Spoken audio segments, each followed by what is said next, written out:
everyone, welcome to the Captain Drone YouTube channel. My name is Steve, and in this episode we're going to take a look at this M5A1 Stuart RC tank. As you can see on the box, this is a 1/16 scale RC tank, and guess what? Everything you need comes in this box, even 2 batteries. And that's not the awesome part. The awesome part is it's not very expensive. You get an awful lot for very little. Now I gotta be honest with you, I'm not a tank guy. I'm like an Air Force, aviation, drone guy. So when it comes to tanks, I don't know a lot. But Banggood sent me this one. So many of you watching this know more about this tank in real life than I do. It was a very popular World War II tank, and here's some photos of what it looked like in the war or in museums. And I think for that reason, the people that are going to buy this are tank enthusiasts, you know, because they just love tanks from World War II. Now, as I mentioned, it does come with 2 batteries, at least mine did. And the reason you have 2 batteries is you put a battery in the tank and you put a battery in the remote, the transmitter. I will say my favorite part of this whole kit is the transmitter, the remote. Look at the design of this thing. It's very solid in the hands. It's very military looking.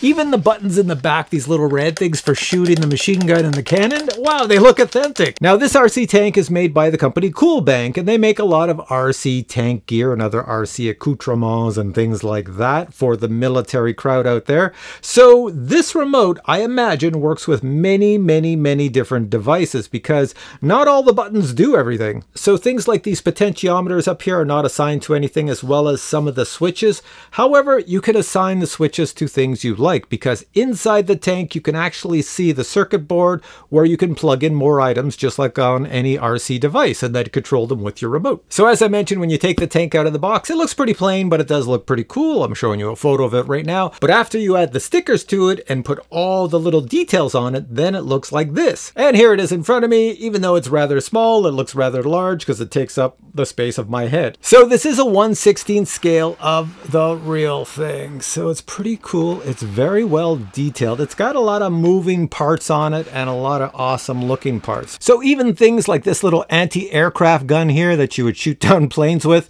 I understand that the real tank, it would move out of the way. You can pretty much do it here. I'd have to take off the ammo box and then it would slide down below. It does have all the Browning guns wherever they were supposed to be on the real thing, as well as the 37mm cannon. Now I gotta tell you, it does not shoot projectiles. However, the cannon does recoil and a light comes on the front. Here, let me just show you the machine guns firing as well as the cannon. Check this out.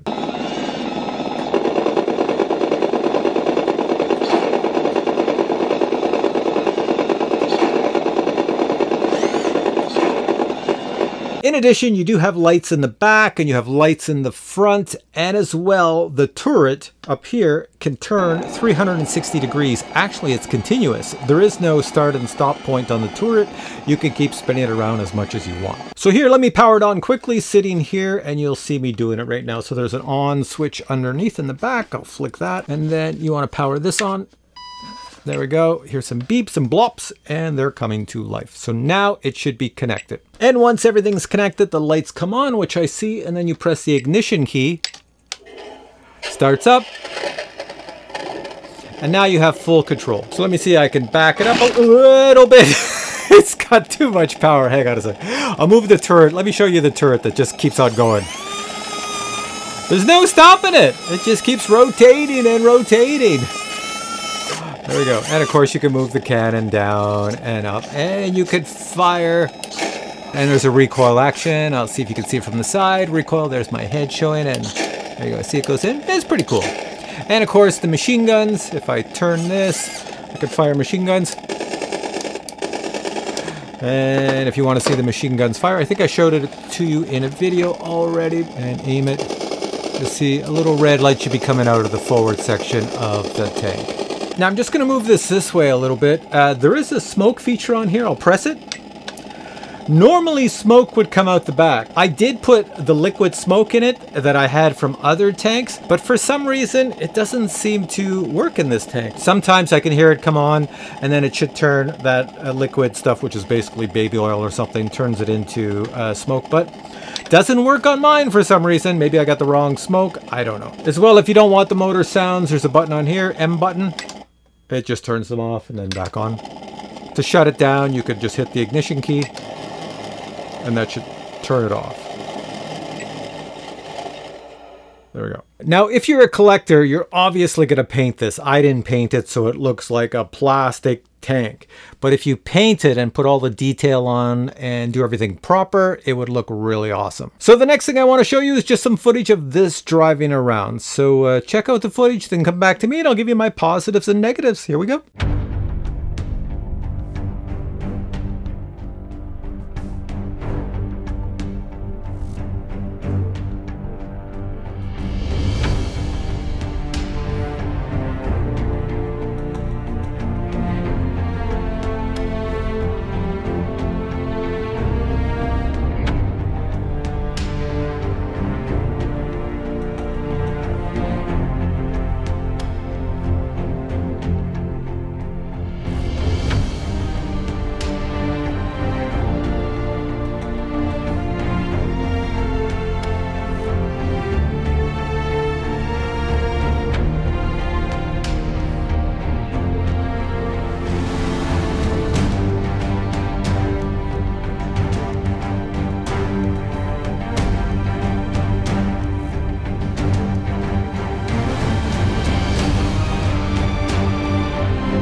All right, you're back to me and let me give you my positives and negatives. So positive number one would be that it's highly detailed, and if you paint it, it's going to look really good, and it is designed to be painted by someone who knows what they're doing. Positive number two, I think this transmitter looks amazing. I have never seen a transmitter like that, and I really like the looks of it. I wish all the functions worked, but that's one of the cool things. That brings me to positive number three. Inside, you can see the circuit board, and you can add more lights and features and have all these switches work with that. Positive number four, it's a great father-son project. Yes, you get this, you put all the stickers on it, you put all the details on it, you paint it together. It's really good for something like that. And positive number five is the price. It's not very expensive, and with my Banggood discount code, it's even less expensive, so it's definitely a good buy. Now let's get into the negatives. So negative number one would be it's much too fast. Certainly you can get it to go slow if you go really slow on the throttle, but I find this thing just boots it. So it's almost like a race car. I find it too fast for